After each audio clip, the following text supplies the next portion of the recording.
Hi everyone, I'm Sal, co-creator of Salt and Pepper Productions, And hi, I'm Pep, co-creator of Salt and Pepper Productions. and we're back with another The Promised Neverland video. Today we're going to discuss Season 2, Episode 7 of the Promised Neverland anime. So let's start with our general thoughts on the episode, and then we'll discuss specific plot points and whatnot. So, Pep, what did you think of this episode? We're going on an adventure, Sal. we're going to find the evil-blooded one, which is far more of a terrifying name than what actually describes her is. You know, she's called the evil-blooded one, but her whole stick is, oh, I make you not have to eat humans. Yay! I think I saw people discuss online that her title varies depending on the translation. I never read the manga, but I think in the manga or in other translations, she's called the cursed blooded girl, like her blood is cursed, or basically there's something weird about her blood. Okay. I kind of assumed the fact that it was called evil-blooded had something to do with the fact that, the nobility tried to, stomp her out, and so stomp out her and the others who were, immune to having to eat humans. And so that group of people, ended, the leaders ended up, creating the name evil-blooded in order to propagandize the idea that they're somehow evil and that eating humans was somehow troll or the right thing for them to do. I mean, but they still have a temple dedicated to her, and we saw that old demon was still worshipping her, honoring her. But also to clarify, it is an abandoned temple and it is one old guy. That's true. So basically, in this episode, we learned the specifics of what Norman meant by the evil-blooded girl. Basically, she was a legend that popped up about 700 years ago, and using her blood, she can stop demons from degenerating so they don't have to live off human flesh. And as Pep was saying before, the nobles and the kings felt threatened by her power, so they eliminated her, or they tried to eliminate her and any colleagues that have been affected by her blood. But she Yeah. somehow Well, managed to escape and is basically in hiding with Sonju. yeah. Which I guess Senju probably is also one who's drinking her blood or something. Well, they imply that it's drinking your blood. So he also seems to not need to eat humans. So I believe he is also one of that category. Right. It's also likely that the religion we see in the background of the evil-blooded god, that is sort of their that deity is their that she is their deity, or is at least believed to be the avatar of their deity Mm-hmm. from way back when, and all that. I'm not sure if whether they're going to go with the oh, this religion popped up, but the original person wasn't a god, or they're going to go with the idea that this character is the avatar of a god, or is the god itself. Because the tie to the religion is is almost pretty much confirmed at this point. Mm-hmm. It also brings up the question of, does Sinju know that she is this character? Because he seemed to be worshipping a lot of the gods, so I wonder if he particularly worships the evil-blooded god, because he mentioned that him and her are considered heretics. So I wonder if worship of the evil-blooded ones is considered heretical in the main cult of belief of the nobility. Or I guess it's also possible that Mujika doesn't view herself as a goddess of any sort, that she's just... Yeah, it could be entirely possible she's just a regular girl. And Sorry. that Demon Society perceived her as something supernatural or holy. Yeah, or at least preserving, since like it seems they're either not able to get enough human meat out to the public, or that the public or that like they're purposely restricting the amount of human meat that goes out, so that like because the demons seem to be like small towns seem to be rapidly degenerating, as we see, especially among the poor. Yeah, I think it's rural. That the higher ups are controlling the supply of human meat. Yeah, and then they're restricting it so that like people start degenerating. Because like I can imagine that like the guy we saw earlier is probably also one of the priest of the evil blooded temple is also one of the people who got the blood, because he mentions that he thanks the god for him and his family being healthy. And if they live in this town where there's this issue, it might be that they are some of the people who managed to escape the persecution at one point. Well, the thing is, I think Norman said that the people that Mujika affected, they can then use their blood to help others. So I feel that if that demon was affected by Mujika's blood, then he could stop the degeneration in his town using his own blood. Yeah, but it's also possible that by doing so, he'll announce his presence to the public, and that if they are viewed as heretics, because remember, this temple is abandoned, it doesn't appear that the evil-blooded god is the main god of this world. That there is whoever the Tafari is being held for is the main god of this world, and this evil-blooded deity that is Mujika, or she inspired at least, is a heretical god whose cult of worship is punished and attempted to be wiped out for societal function. We're getting even more heavy themes from an anime about eating children.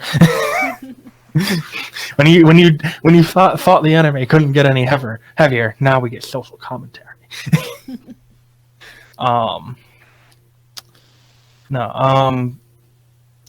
Yeah, I think that would be interesting, because it would be that the fact that her cult hasn't completely died out. Also, the really important question to me is, it's mentioned that she lived 700 years ago or something like that. Right? Is that normal for demons, or is she like particularly long-lived?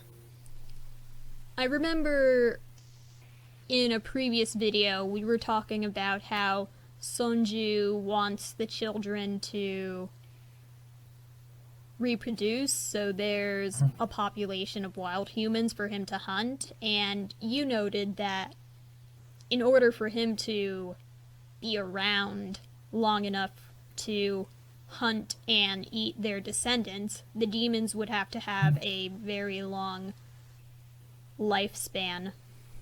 So yeah, or at least long in comparison to humans. But like 700 years and she still looks relatively young, because we've seen old demons. How old is that? Is like the old grandfather demon. How old is he? Because he looks old.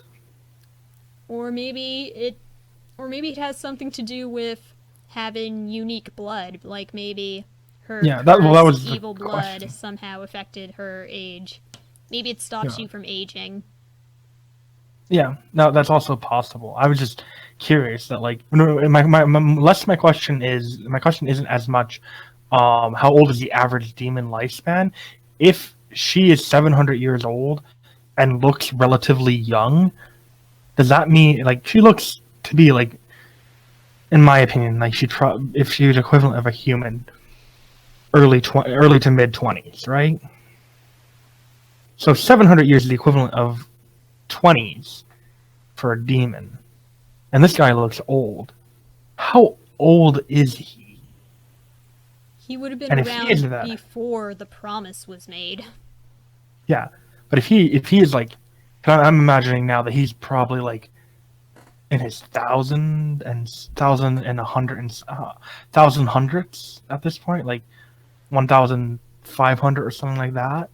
If that's the case, then if he's that old and he has parents or grandparents, how old are demons, especially compared to humans? Like, have demons been around for longer than humans? And if so, how? This is probably never going to be answered in the anime. It's just a question I have. This is a world building issue. Can you tell IDM? So let's talk about the discussion Ray, Emma, and Norman had, because basically they're at conflict over, should we annihilate the demons? Should we use Mujika and Sonju to stop degeneration? Should we escape to the human world? Well, as we found out, the humans aren't very happy with the escaping humans. Right. They also, just to point out about the human world, we were wrong. Then humans and demons are not splitting a world. It's not like it's half the world and half the world. They're literally on different planes of existence. There's a portal. It's a portal. It's not like, oh, we're going to take a boat over to the human side. Or maybe the gates. Or maybe the gates that lead to the human world, maybe there is a tunnel. Like a passageway to the human world or something like that. Yeah, maybe. That would be a really long tunnel. I don't know. But also they said the tunnels were destroyed, and that makes me, or not the tunnels, the portals were destroyed, and it makes me think that these are like arcane magic or advanced technology, interdimensional portal sort of things, and that demons and humans are like from different parallel worlds. Actually, you know what? I'm gonna have a theory real quick. They mentioned the fact that demons take on the form of the creatures that they eat. If the demons are older than humans, as is kind of implied, I can imagine that like humans just evolved on Earth, demons evolved in this weird mystery world. One day they just stumbled through the portal and ate a human, and suddenly, oh hi, we're intelligent. Because that seems to be like, at least from what we heard, the way they work. So it seems like, you know, demons just stumbled upon humans and then parasitically became intelligent. Interesting. So demons are semi-parasitic. Right. At least to humans. Which would be interesting. So one interesting thing, speaking of the gates, so, right, like, as I was saying before, they're trying to discuss, they're arguing over what to do, and Emma wants to use the coordinates she received from William Minerva's recorded message to head to the human world, but then Norman revealed that he learned from William Minerva's supporters that the demons or the humans destroyed all the gates that lead to the human world except one, and that one gate to the human world is located underground in Gracefield. And Ray was like, Ray looked like he was gonna cry. Ray was like, are you kidding me? We went through all that trouble to escape, only to learn that the exit was right there. It was right underneath our feet. God damn it. Although, he looked like he was gonna cry. he was like, what? What? What? Who made this? Who came up with this idea? Like, this is sick and twisted. Yeah, the expression on his face, it's like one of those, like, that crazy laugh people do, like, not because they think a situation is funny, but because they're just in complete, utter disbelief. Me every morning. Like, that was race-based. Yeah, no. I felt bad for him. He's just like, really? Really? It couldn't. It had to be more difficult. It couldn't just be out in the wild. I have to go back there. Although, so we've been talking about Isabella and when is she going to show up. So, learning that supposedly the gate to the human world, the only gate to the human world, is underneath Gracefield, that kind of makes me wonder, you know, being conspiratorial like you, is this a trap?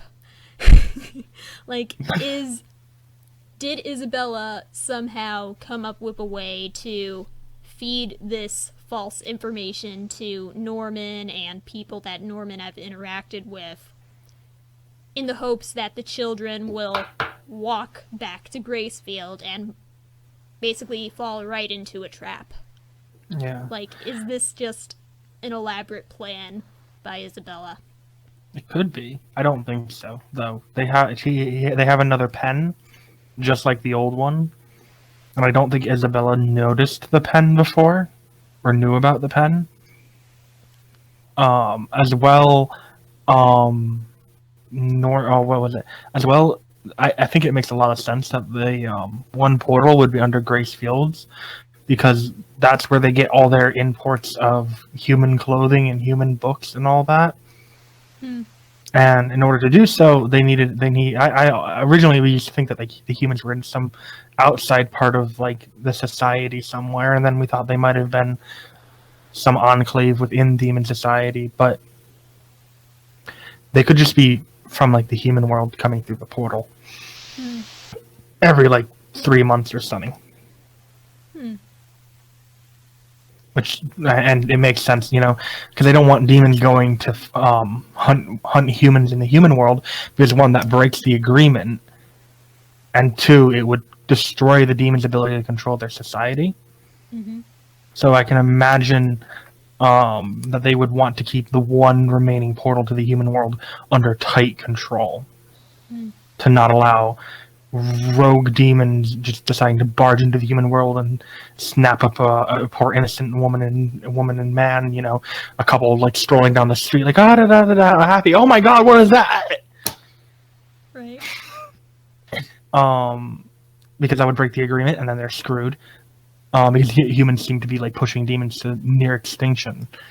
When they were talking about them coming to an agreement. And then on top of that, it would destroy their ability to control society, because now demons can get like meat from a human flesh from another source besides the farm system. Also, Minerva is officially dead. Right. Like, we thought he was dead. He's now mucho deado. Yeah, and according to Norman, William and his supporters were killed by other humans. Yep, who seem to be invested in keeping this agreement so that, I'm assuming they just don't want to deal with the demons. Like, the way Norman was talking, and Barbara was talking, it sounded like the humans were profiting somehow from this. But really, I just think it's that they just want to be left alone. They're like, we really don't want to have to deal with the demons again. Like, we could wipe them out, but we really don't want to. Unless there's some form of trade going on, which would explain, like, where the cars come from. Because, I don't know, demon society outside of the nobility does not look that advanced. But if you look at, like, what we've seen of the nobility, they got radios and, like, all sorts of cool stuff, cool modern-looking stuff. So, and they even have like the trackers, radios, cars, but like everyone else seems to be like medieval-ish. So I wonder if like maybe the demon nobility trades with people. Maybe we'll learn more about how the humans are profiting off of the agreement, if they are profiting off the agreement in future episodes. Yeah, I mean, my first instinct is that they're not. That they just want to be left alone. Like, hey, demons, we'll keep the pact, we'll keep things running, but please just leave us alone. We could wipe you out, but we don't want it. It costs us too many men lives. But then again, the human officially it means that the humans who were hunting the kids in the base, that SWAT team sort of thing, that like squad, those were humans from the human world. We can pretty much say that by now. Because there doesn't appear to be any system we had that like they could have been ex farm kids doesn't seem to be in place. They seem to be, which does kind of imply that there is more to the relationship between the human world and the demons here, that they do have a closer relationship than they used to back when they were killing each other. Just to what extent that is open to debate. Also, it's probably been made easier by the fact that like the demon nobility don't need to eat humans anymore, so they can probably pretty easily stroll around with like regular humans, which explains why the humans who come over to the demon world aren't like immediately eaten.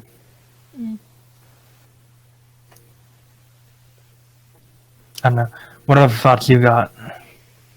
So I want to talk more about Emma, Ray, and Norman. Like, we talked about how Norman said, no, the gates, it's not possible to use the gates because only one gate remains and it's going to be heavily guarded by the gatekeeper, plus there's a good chance the humans will not accept us.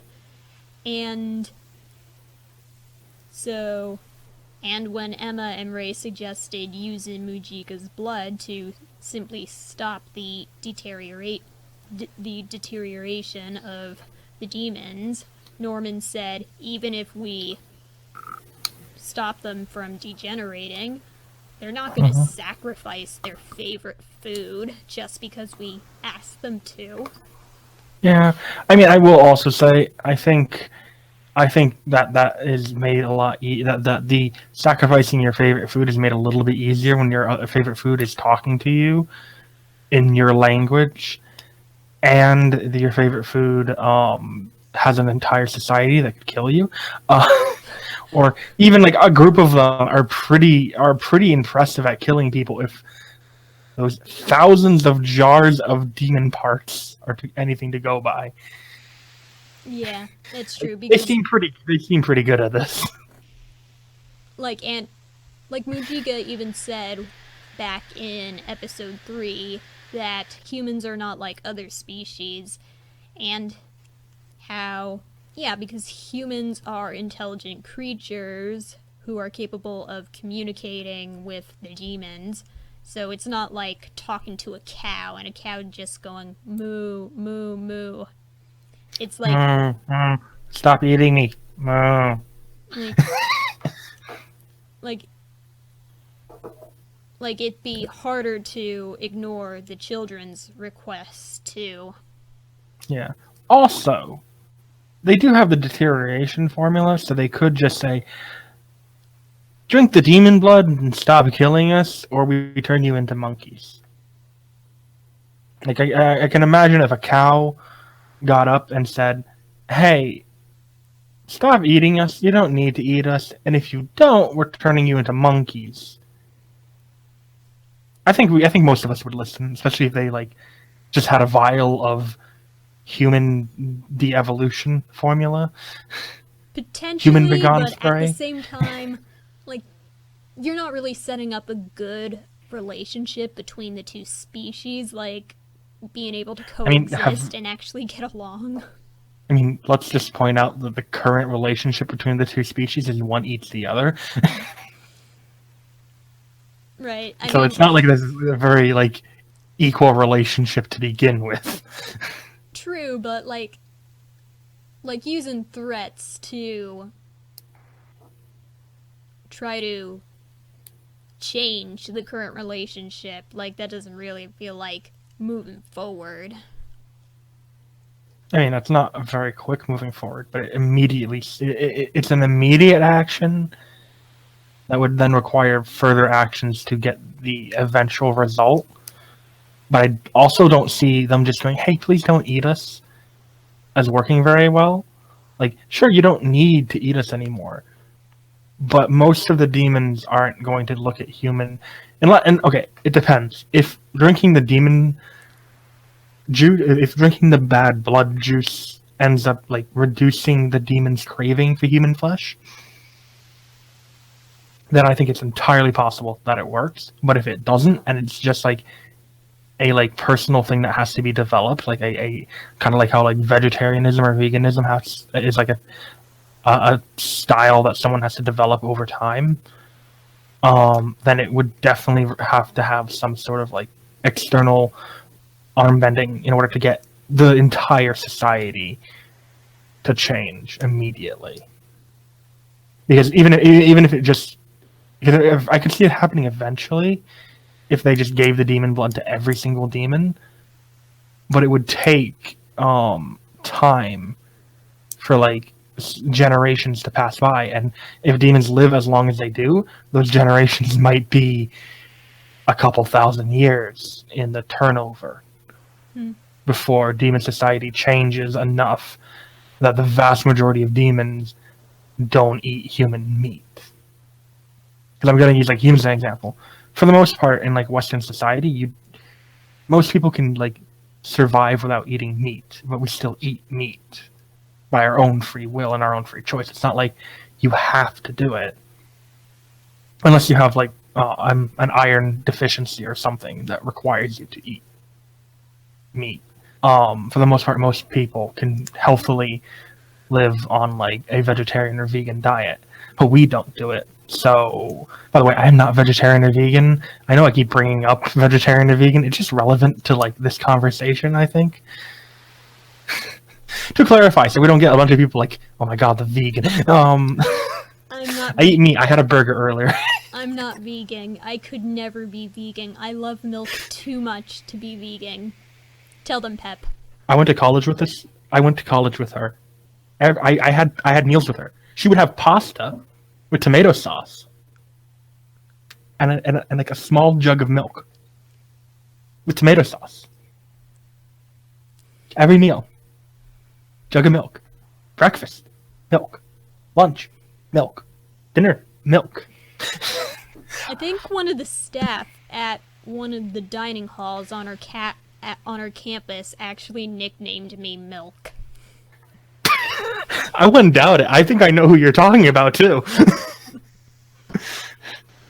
I remember you milk. Oh my god! And it wasn't all. It's like one of those like for the people in the audience.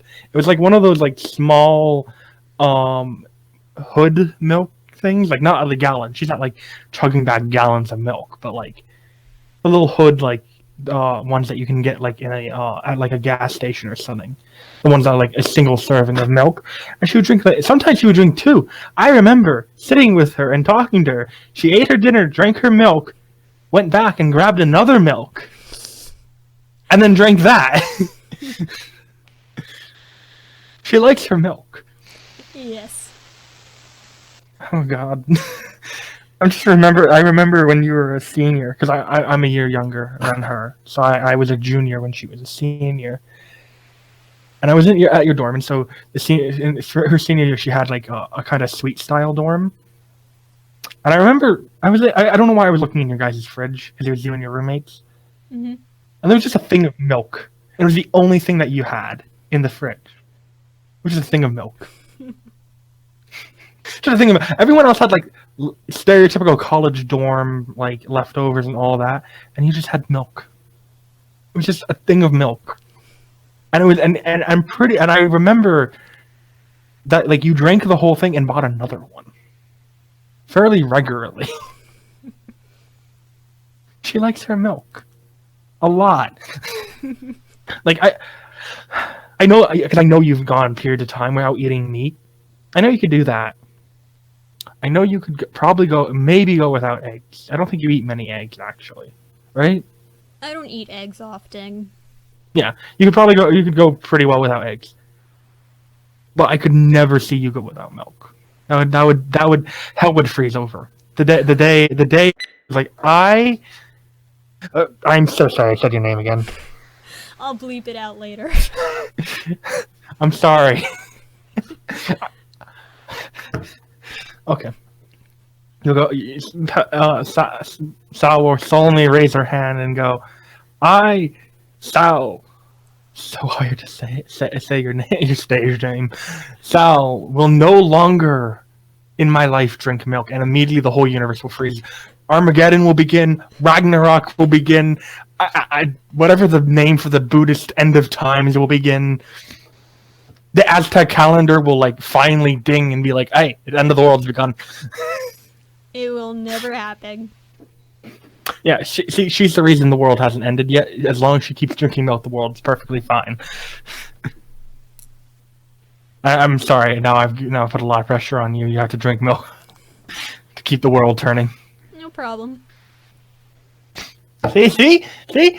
You tell her, "Hey, you gotta drink milk, or the world's gonna end." And she's like, "Shh, that's not an issue."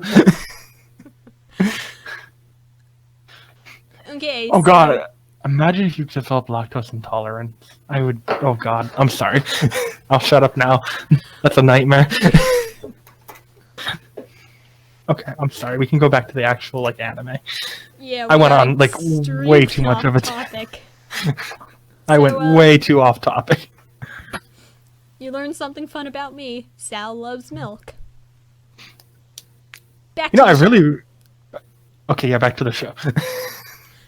So, anyway, Norman, Ray, and Emma argue over what to do.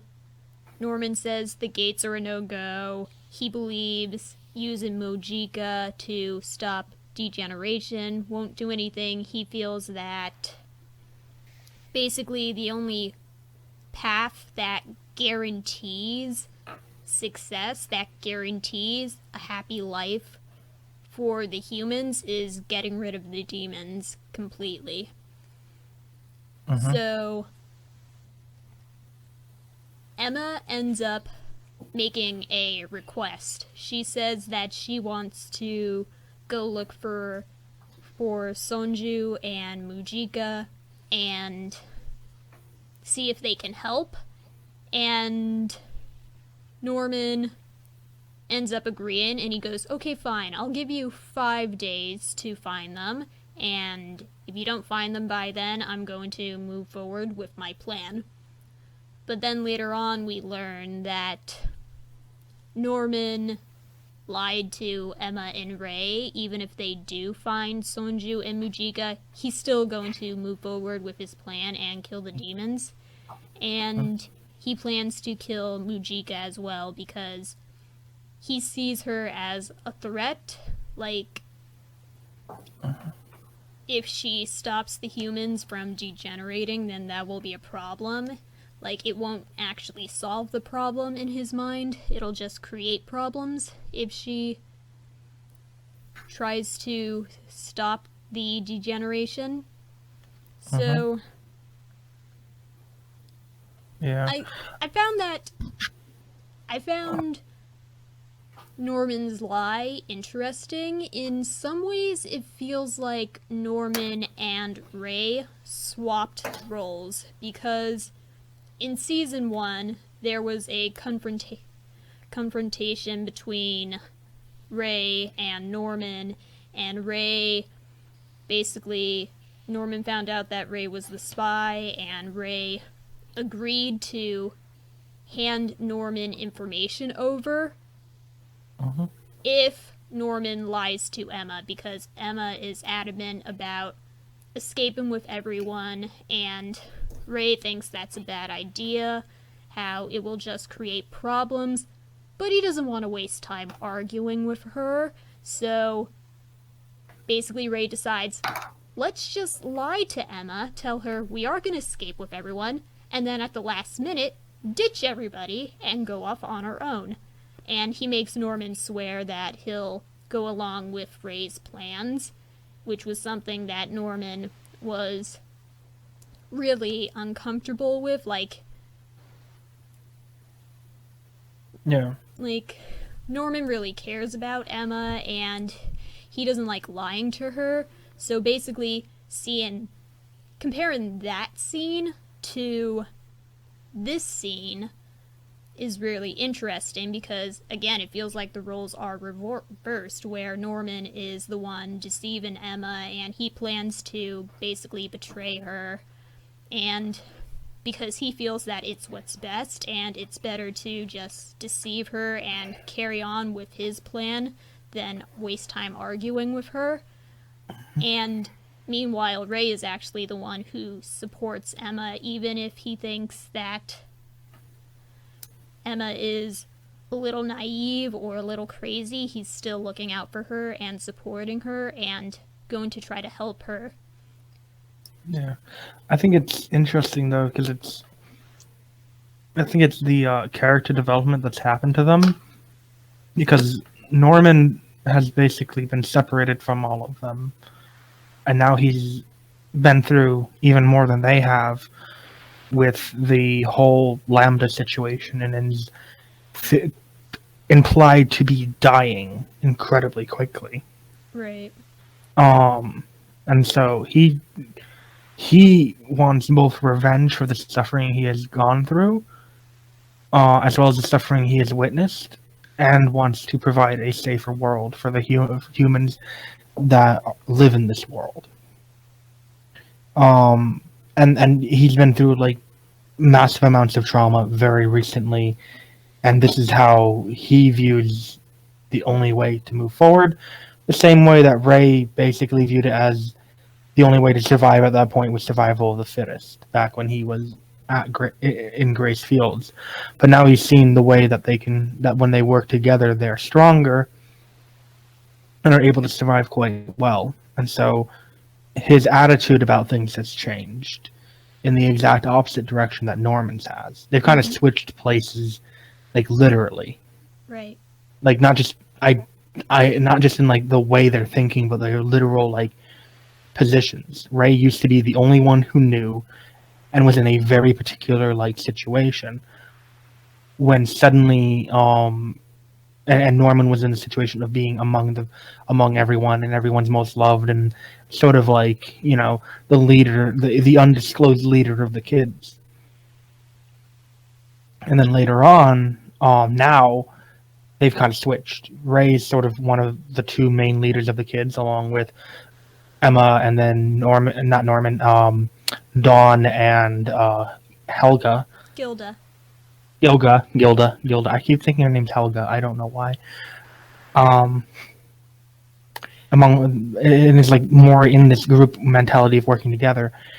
And then Norman was kind of isolated away from them and tortured the same way that Ray was emotionally, and like somewhat like traumatized in like knowing that his family is slowly dying and that he will be consumed by, that he's basically being raised for meat. The same way that Norman was like experimented on and probably knows more about demon society than we have been given, and is traumatized and injured and hurt and dying. He has an imminent death coming up, the same way Ray had an imminent death coming up, and so they've switched like positions in a very literal way. Also, Norman has a lot like he's the leader of these kids, and he's the one giving them hope and keeping them going in their like final moments. So he has a lot riding on this plan. It's sort of their last FU to the demons for everything they've been through. And it's not like they have the other kids can presumably live a full long life from now on. Like, as long as they don't get caught, there's a pretty good chance that they can live into adulthood. Norman and the others, Barbara and Vincent and Bag on Face, all of them appear to be dying. They don't have that. They don't have anything but this giant gesture to the universe, this last scream into the void. I don't think it would be human of them to abandon it.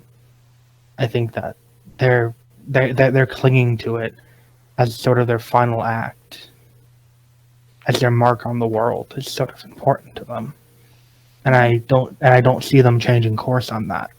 I think it's really interesting, the sudden change in Norman from being the leader of the main group of protagonists to a semi-antagonist. I wouldn't say like a villain, more like not even an anti-villain. That's maybe like Anti-hero? no, not no. He is an anti-villain. He is a character who has a good motive, or has a good motive or a good goal, but goes about it in a terrible way. Hmm. Because an anti-hero is someone who has a bad goal but goes about it in a good way, and an anti-villain is someone who has a good goal but does it the wrong way. Sort of like the I wish to save the world, but in doing so I will enslave humanity. Or Norman saying, I will protect my family, I will make the world safe for humans, but in doing so I will commit genocide against the demons. So he's an anti-villain. Hmm.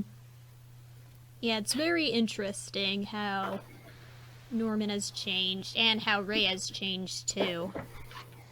Yeah. Ray has like definitely become he's less of the loner emo type that he was when he was younger. I think his hair is starting to move off of his face too. Like I see less of it covering his eye. I don't know if that's actually true. It just seems like I see more of his eye. Hmm. Like he's becoming less obscure and he's becoming more forthright among his community. And less like I am the darkness. You cannot know what I have seen or what I know. You are doomed, but I cannot tell you why. My chemical romance plays in the background.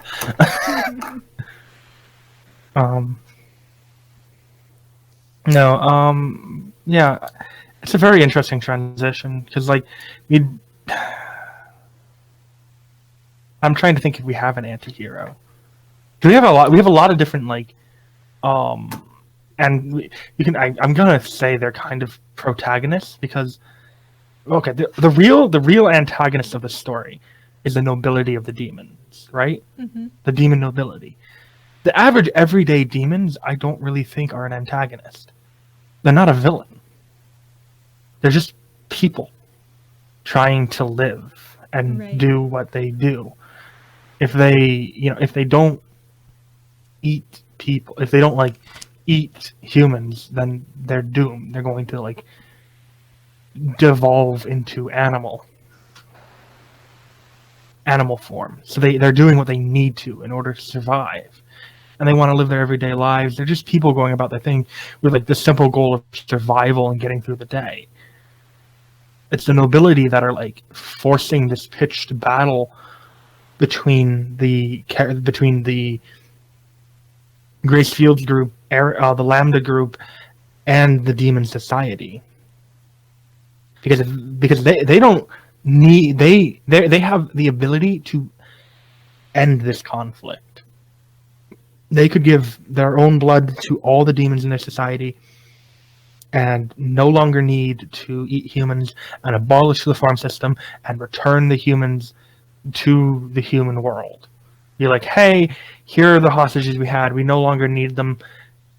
Orphanages and make sure they live a good life.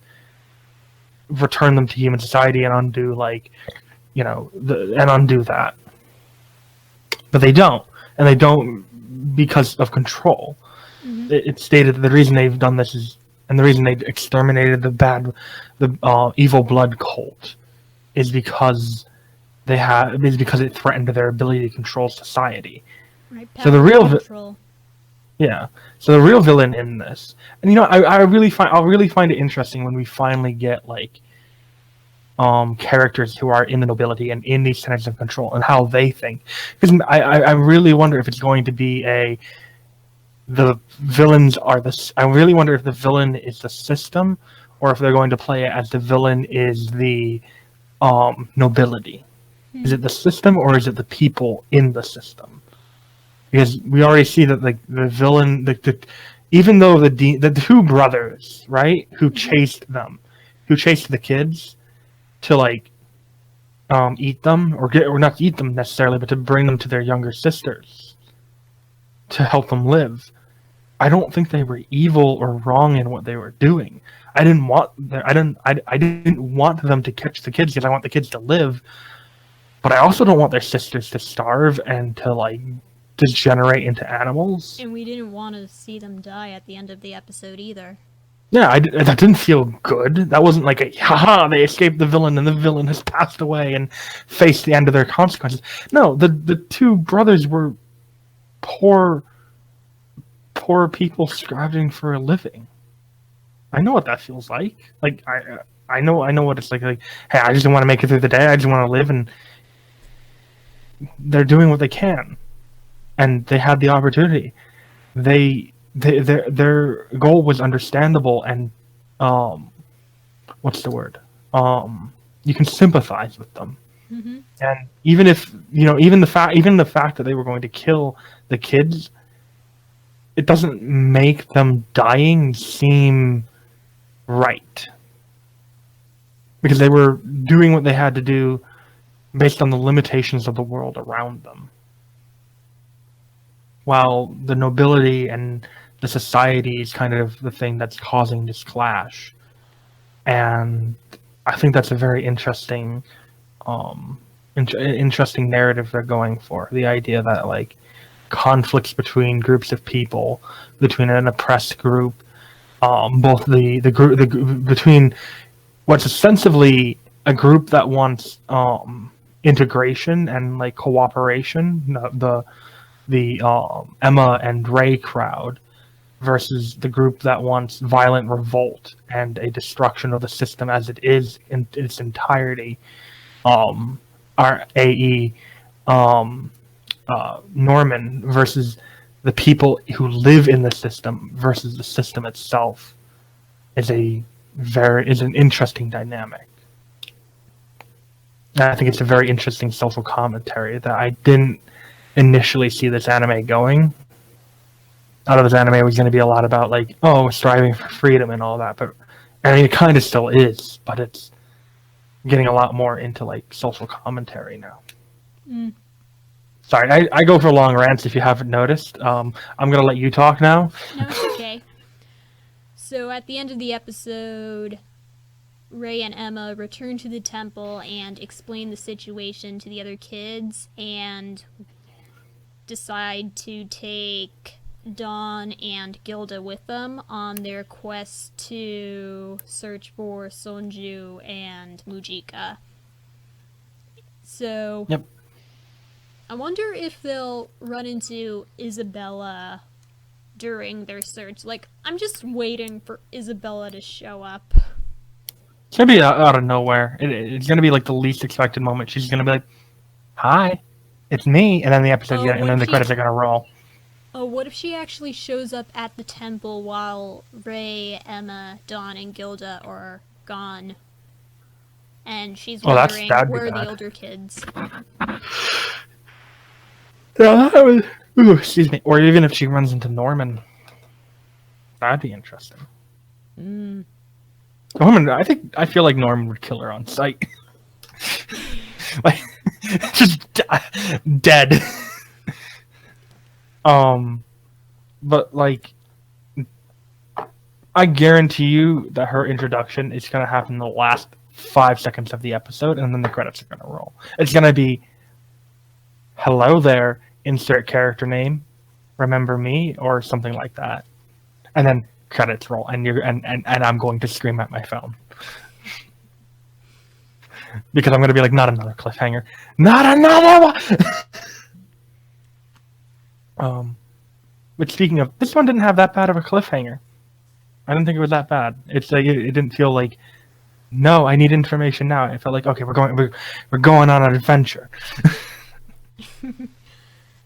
Not I need information now. I need answers. Right. And so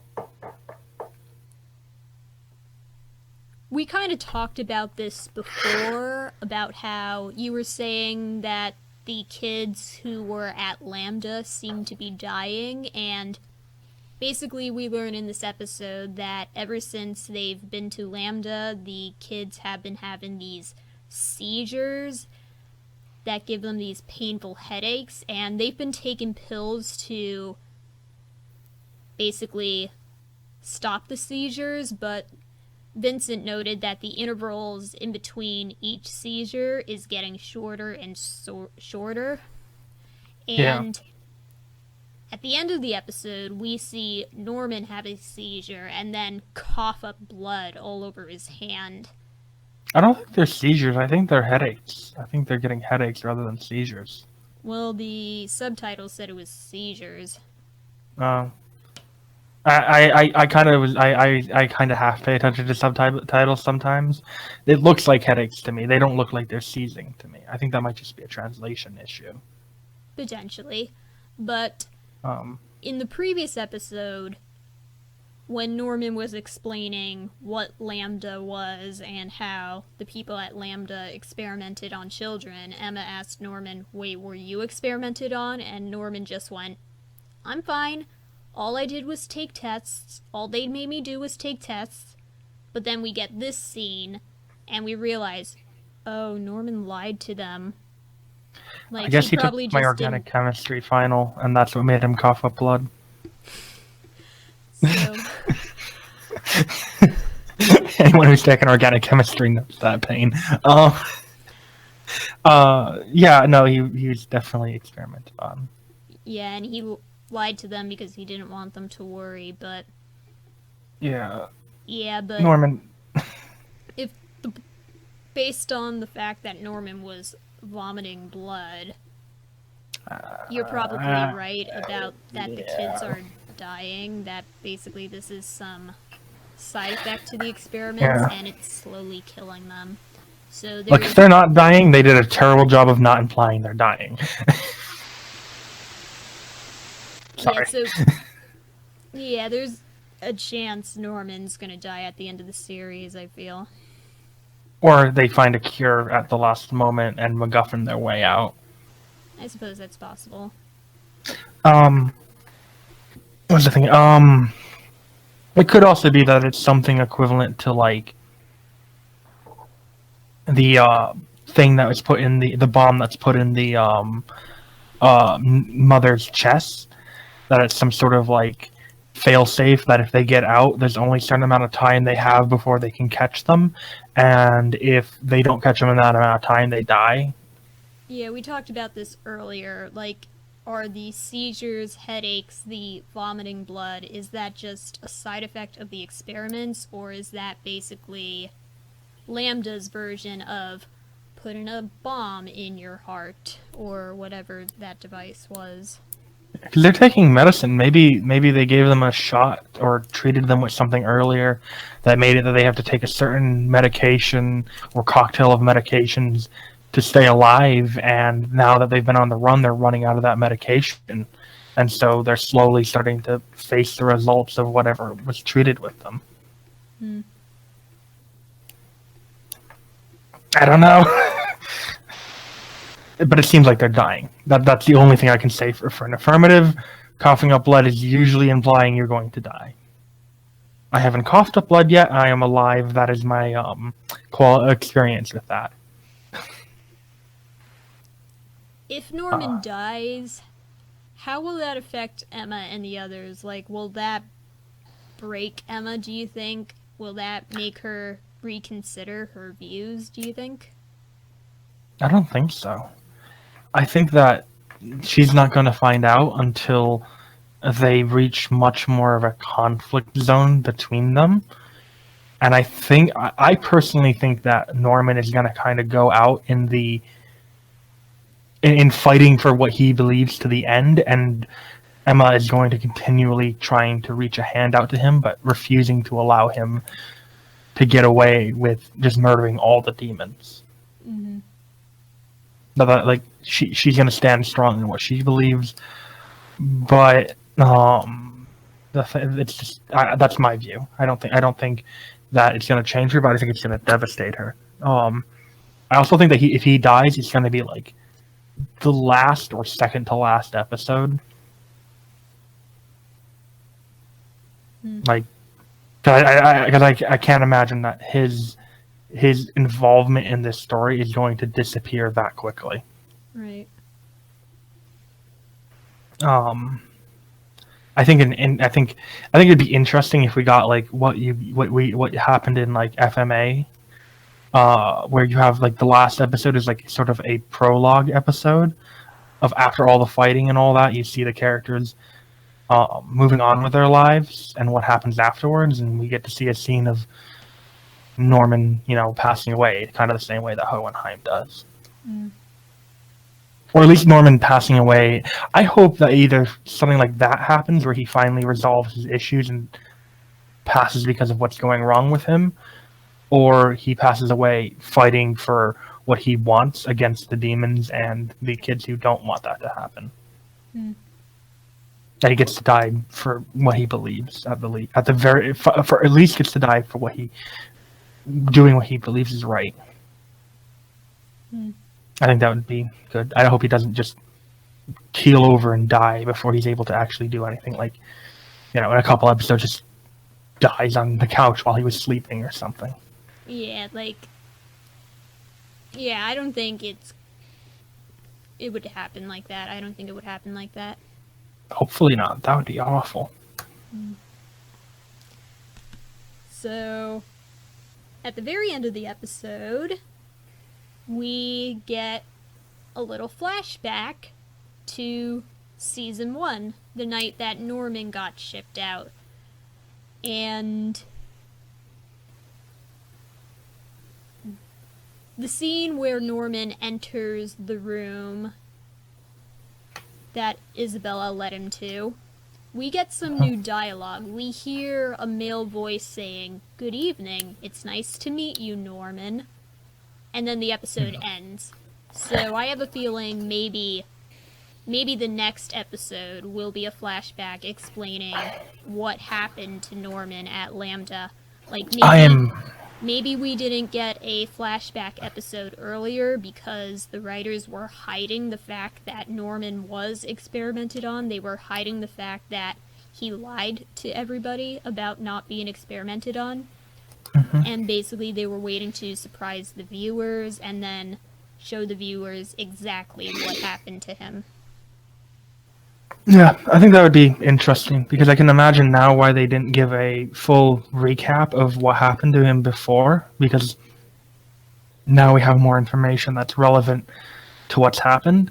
And I really hope we get a recap. I want to know what happened to him. I want to know what changed him so deeply that he's different.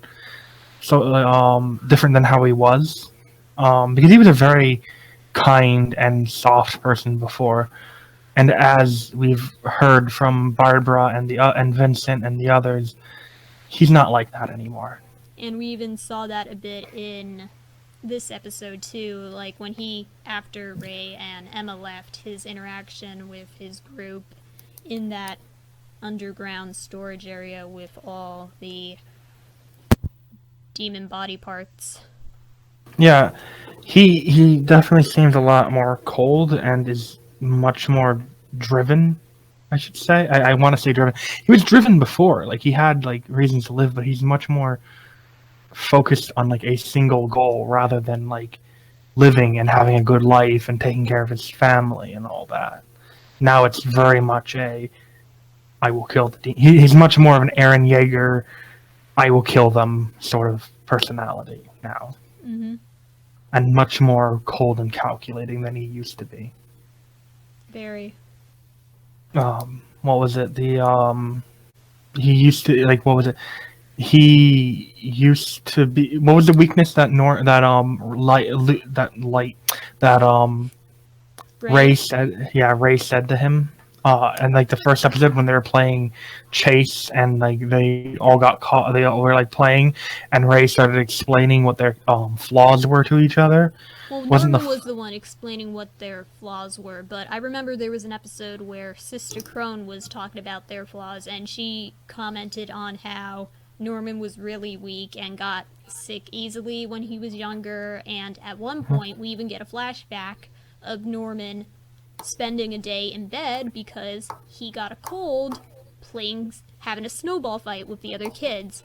And Norman and Emma even says, "You always get lonely when you're sick," which implies that he gets sick often.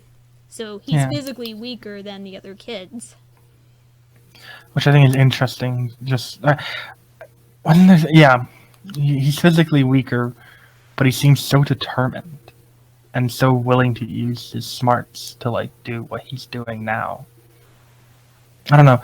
I'd have to go back and rewatch because I rewatch the older episodes, but I feel like there's some sort of parallel with what Ray said about Norman earlier on that kind of parallels with the difference now. That like his weakness, the thing that was mentioned about him is gone. I might be confusing him with a different character. I don't know. I need to go rewatch. I remember Norman, when they were playing tag, he was the one pointing out everybody's flaws. He pointed out Dawn's flaws, and he pointed out Emma's flaw, basically. She cares about everyone too much. Yeah, and how he was able to trick her and manipulate her and basically get her to come out of her hiding spot by pretending to trip. Yeah. I might be thinking of what he said about Emma then instead of Ray or instead of Norman. Yeah, but he plays to being the same person when he's with everyone else, but you can just see the difference with him. Even the way he's like, I think they are drawing his eyes differently too. Like his eyes seem like more hollow than they used to be, or at least or maybe even it might be his body posture or something. Because he seems much more hollow and just sheerly driven towards a single goal than he was before. Obsessive, if that's the word I'm looking for. Okay, enough of me ranting. Yeah. So, do you have any final thoughts on the episode? I can't wait to see what happened to Norman. And it was a very good episode. I really like the direction they're going with this, and the different I like the interplay between Ray and Norman switching places. I like the fact that they've decided to start that they're making like a social critique rather than like just a like individual story. It's a story that has like a wider sort of impact. Like in the world that they've built, it has this particular story has a big impact and has a lot of commentary to make besides like it's not just a commentary on an individual, it's a commentary on society. And I think that's very interesting. So, one more thing I wrote down in my notes, and I think we kind of talked about this a bit earlier, is certainty versus uncertainty. So, basically, Norman objects all of Emma's proposals, like let's escape to the human world, let's use Mujika's blood to stop deterioration. Like Norman is objecting all these things because he feels that those paths are uncertain, and Emma tries to argue if we ever took a path because it was certain, then we never would have escaped. And Norman's like, that's not true because I wound up getting shipped out. And the thing is, in season 1, the reason why Norman decided to let Isabella ship him out was he was concerned, if I run away, what's going to happen? Will Ray or Emma be shipped out in my place? Will they make changes to security? Will the plan fall apart? Like, he was scared of uncertainty, and he was like, I do not want this plan to fail. I don't want there to be any risks of failure. Race. Yeah. Which is why I'm willing to sacrifice myself. And we get a continuation of that a bit here, where he feels his path is his plan is the most certain. Yeah. He seems to think more in black and whites of it'll either work or it won't work, or they're good or they're bad, and we only have either we do this or we do that, and that's it. That Right. seems to be the way he thinks. And when Emma and Ray went back to the temple to talk to the kids, they even talked about how our escape plan wasn't a real success because Norman still got shipped out. And Yeah. they feel that even if Norman didn't ship out, they think that they still could have escaped. They feel that that didn't need to happen. And Yeah. at one point, Emma says something like, I don't remember exactly what she said, but basically she wants to prove to Norman that... Darn, I don't remember what she said exactly. I'll put the screenshot on screen, but basically she wanted to prove to Norman that basically it was possible, even if it wasn't completely certain. Yeah. I don't Makes remember sense. exactly what she said. It's bothering me now. Okay. It might. I don't remember, but I think it's probably something along the lines of, even if it's not certain, it's still possible. That the possibility is better than certainty, or maybe it's certainly possible. I don't know.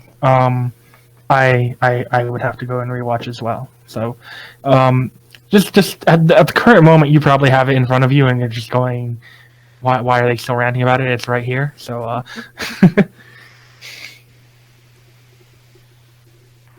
Okay, so any more thoughts before we wrap up? Mujika, don't die. That's your only goal right now. Don't die. I don't really know. We're gonna see. It's an adventure at this point. I guarantee you, their next episode, they're gonna run right into Mujika. She's gonna just be hanging out, cooking some bird soup. Like, we saw Sonju and Mujika at the beginning of this episode, actually, so... And the kids even commented that they're probably going to follow the migrating birds, so... It might actually be easy for them to find them, actually. Of course, I wonder how Sonju and Mujika will react to them showing up. Yeah, especially without everyone else. I think it's also interesting that Mujika is still with Sonju after he said what he said to her, and that it seemingly upset her or made her sad that he still hangs around with her, or they hang out with each other. Well, presumably they're the last of the evil-blooded cult, so... Yeah.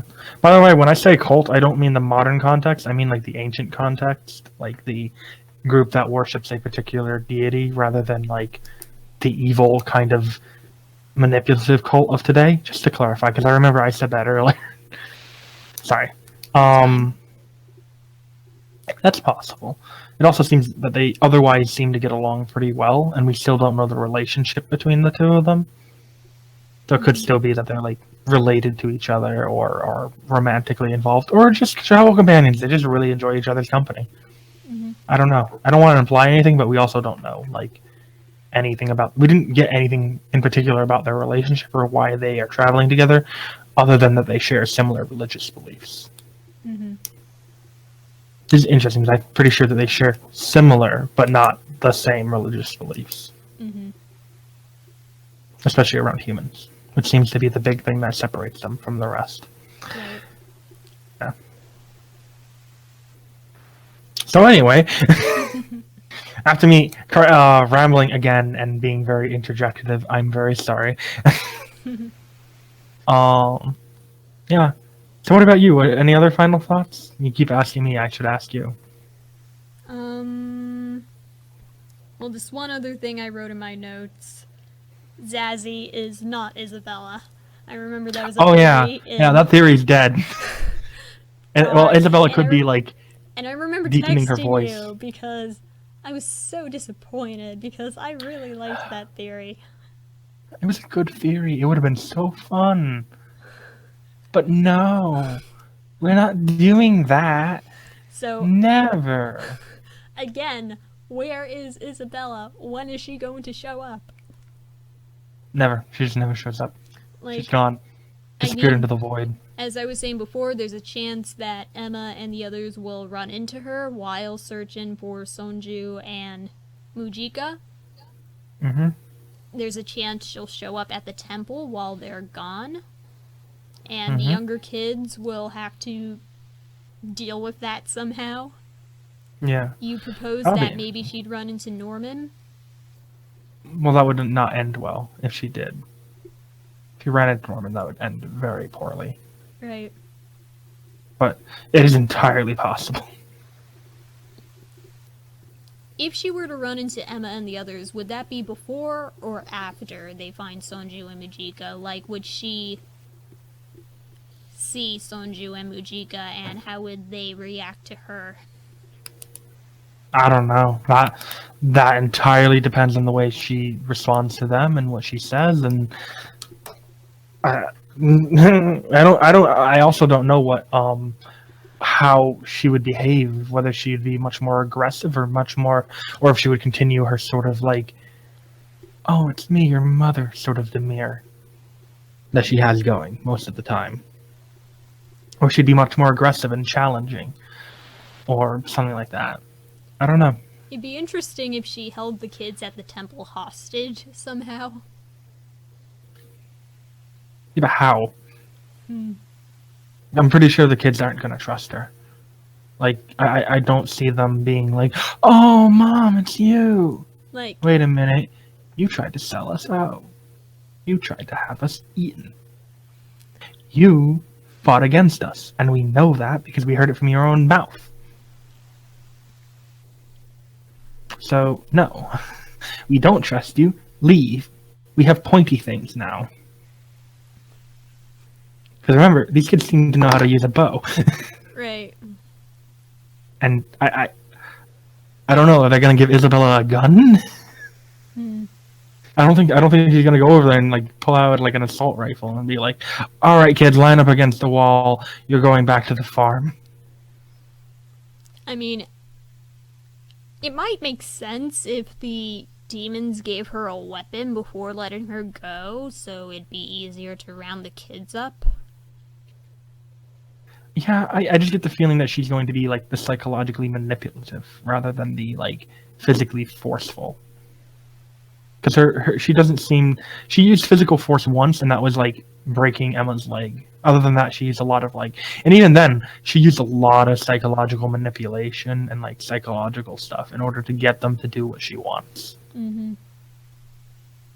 This doesn't seem her style to just be like, all right, up against the wall, all of you, or I shoot you down now. That doesn't seem much her style. So I don't see her doing that.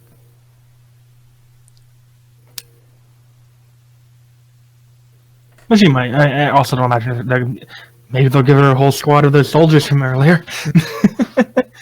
That'll be real backup. Mm-hmm. I don't know. It'll be interesting. She's just gonna.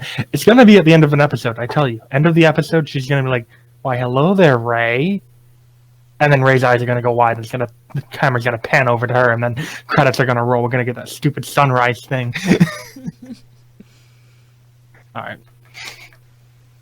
That's me ranting about her for the final time. I won't rant about her. You know what? Unless she shows up next episode, I'm not ranting about Isabella. I'm just saying it now. And then you're going to trick me. I might bring You're going it to up. trick me into doing it. You're going to trick me into doing it, aren't you? Because I really want to know what happened to her, too. So, if you don't bring it up, I might. Of course, I guess that depends on what actually happens in the next episode. If next episode turns out to be a Norman flashback, then there'd probably be no reason for me to bring Isabella up. But if it's not a Norman maybe. flashback, then I'll probably find a way to insert Isabella into the discussion.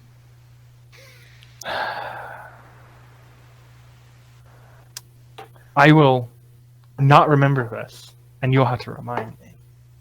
But I will try not to talk about Isabella next episode. If you get me to. I don't know, you get to punish me somehow, I guess. I don't know. Leave in the comments below what my punishment should be. Doesn't involve saying my name out loud. You can't know my name. But, like, besides that, let me know. Whoever comments first or gets the most upvotes. that gets to describe what happens if I accidentally say Isabella's name next episode. Unless she shows up. If she shows up in the episode, and not like in a flashback, but like shows up in the episode, I can talk about her. Otherwise, I just won't do an episode. It will just be Sal the whole time, and I'll just be sitting here, like duct tape over my mouth, like.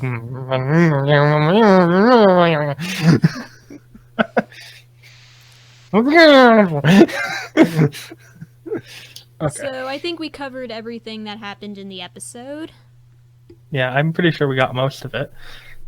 I'm pretty sure we got all of it, actually. I won't say most of it, because I'm pretty sure we got all of it. Mm-hmm. Yeah.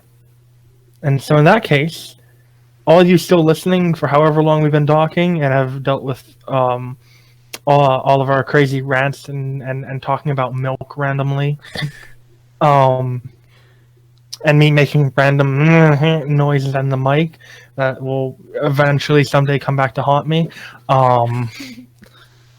If you've enjoyed the episode and you want to hear more from us, maybe give us a like, comment, and subscribe, and we look forward to hearing from you in the comments. Let us know what you think. Don't be afraid to like and subscribe. Check out our other videos. If you haven't already, be sure to share this video, and hopefully we'll see you again soon. Bye! All right. Bye-bye.